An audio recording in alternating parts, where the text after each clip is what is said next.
Bismillahirrahmanirrahim. Assalamualaikum warahmatullahi wabarakatuh. Berikut saya akan memaparkan jurnal spesies saya, yaitu dengan judul faktor ketidaksesuaian pemanfaatan lahan di koridor jalan dan testing perspektif pengguna lahan. Berikutnya ada rumusan, ada latar belakang di mana adanya kecenderungan pemanfaatan lahan di koridor jalan dan testing, kemudian terdapat ketidaksesuaian pemanfaatan lahan terjadi karena faktor pemerintah, yaitu pengendalian dan pengawasan, dan belum berjalan sebagaimana mestinya, dan atau dari sisi pengguna itu sendiri. Kemudian belum tersedianya RTTR yang mengatur secara detail arahan pemanfaatan luar. Kemudian belum diketahui faktor yang menjadi pengguna lahan menjadi mendorong masyarakat dan menjadi kendala dalam proses pemanfaatan ruang sesuai dengan arahan.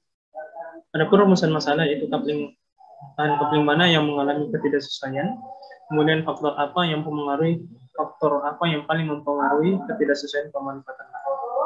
Nah, pada jurnal kali ini kita menggunakan mixed method, di mana analisis spasial sebagai kualitatif dan analisis relatif sebagai kuantitatif. Nah, berikut adalah proses metode analisis spasial menggunakan teknik superimpose. Kemudian ada metode analisis regresi berganda, di mana data yang tadinya ordinal berubah menjadi interval. Setelah itu dilakukan uji nilai SPSS, validitas data. Jika data valid, maka dilanjutkan dengan pengujian. Nah, berikut adalah hasil analisis spasial pada tahun 2011. Melihat ketidaksesuaian pemanfaatan lahan, dapat dilihat ini adalah laporan keluar ruang arahannya yang seharusnya seperti ini, berkembang menjadi perdagangan dan jasa dan lahan kosong. Nah, ditemukan hasilnya yang tidak sesuai sebanyak 93 dan tidak sesuai sebanyak 148. Nah, pada tahun 2001 itu terjadi kenaikan, di mana yang sesuai sisa 76 dan tidak sesuai naik menjadi 165. Dan total coupling 241. Nah, berikut adalah analisis regresi berganda, di mana uji simultan ini digunakan untuk menguji apakah model penelitian ini dapat diterima atau dilanjutkan ke analisis data. Kemudian koefisien determinasi untuk melihat berapa besar hubungan antara para independen dan dependen. Kemudian ada analisis deskriptif, di mana digunakan untuk mendeskripsikan atau memberi gambaran terhadap objek yang diteliti melalui data sampel atau populasi. Kemudian ini adalah analisis data penelitian.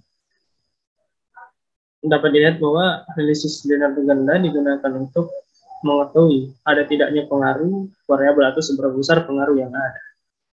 Pada tabel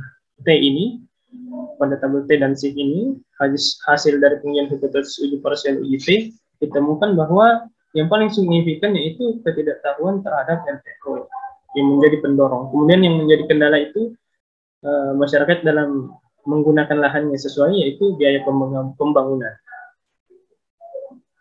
Kesimpulannya bahwa pada tahun 2011 sebelum adanya RTRW, pemanfaatan lahan yang sesuai sebesar 22,5 hektar, dan ada pemanfaatan lahan yang tidak berubah tidak sesuai RTRW sebesar 11,65 hektar dan tidak sesuai sebanyak 93 coupling.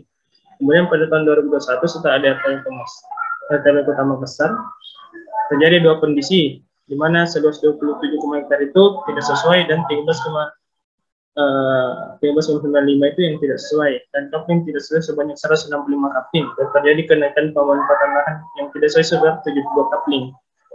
Dan faktor signifikan yang paling berpengaruh untuk mendorong masyarakat menggunakan lahan tidak sesuai yaitu ketidaktahuan terhadap RTRW dan adanya biaya pembangunan yang tinggi menjadi faktor kendala masyarakat dalam memanfaatkan penggunaan lahan sesuai dengan arahan. Sekian presentasi saya. Assalamualaikum warahmatullahi wabarakatuh.